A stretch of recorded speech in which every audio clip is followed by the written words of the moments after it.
할렐루야 반갑습니다. 여러분 계속해서 말씀을 나눕니다. 여호수아서 13장 1절의 말씀.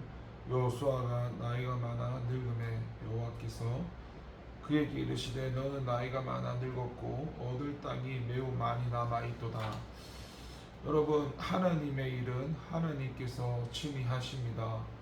1절을 보시면 하나님께서는 나이가 많아 늙은 여호수아에게 아직도 정복해야 할 땅이 많다고 말씀하셨습니다. 그런데 여호수아는 늙어서 더 이상 정복 전쟁을 할 수 없는 상태였습니다. 이 말씀만 보게 되면 이스라엘의 앞날에 어두운 먹구름이 낀 것 같이 보입니다. 그러나 이스라엘 백성들은 전혀 염려할 필요가 없었습니다.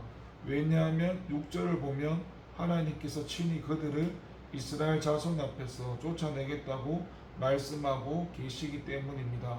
가나안 정복의 이런 완수는 하나님께서 친히 이루실 것입니다. 사실 가나안 정복 사업은 하나님께서 계획하신 일이었습니다. 그러나 우리는 자칫 잘못하면 가나안 정복을 단지 여호수아의 지휘 아래 진행된 사건으로 오해하기가 쉽습니다. 그러나 그렇지 않습니다. 가나안 정복 사업을 처음부터 계획하고 진행한 것은 하나님이었고 여호수아는 단지 그러한 하나님의 도구일 뿐이었습니다.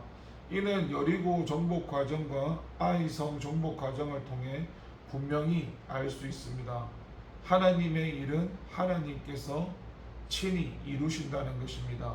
하나님은 하나님의 일을 이루심에 있어서 사람들을 사용하기도 하시지만은 그들을 단지 일을 이루어가는 하나님의 그들은 단지 일을 이루어가는 하나님의 도구일 뿐 하나님의 일을 이루는 주체는 아니라는 겁니다. 일을 이루는 주체는 오직 하나님 자신뿐입니다. 따라서 우리가 비록 하나님의 일을 이루는 도구로 사용되어 하나님의 일을 이룬다고 해도 우리 스스로 그 일을 이루었다고 생각해서는 안 됩니다. 그러나 안타깝게도 우리 주변에 보면 자신이 하나님의 일을 주관자인 것처럼 생각하는 사람들이 많이 있습니다. 자기가 헌금하는 것으로 교회가 유지되는 줄로 아는 사람이 있고, 자기가 아니면 봉사할 사람이 없다고 생각하는 사람이 있고, 자기가 아니면 장로가 될 만한 사람이 없다고 생각하는 사람이 있고, 자기가 아니면 전도를 입금하는 사람이 없다고 생각하는 사람이 있고, 이런 사람들이 다 그러한 부류의 사람들입니다. 그러나 이것은 지극히 교만한 생각입니다. 하나님이 허락하지 않으시면 우리는 아무것도 할 수가 없습니다.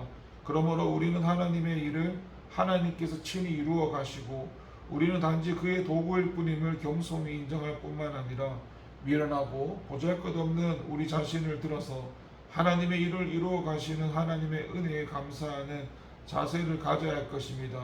우리는 언제든지 하나님께서 하나님의 일을 이루어 가시는 도구로 자신을 사용하시도록 소망하며 하나님의 일에 합당한 도구가 되도록 늘 준비하는 삶을 살아야 할 것입니다. 기도하겠습니다.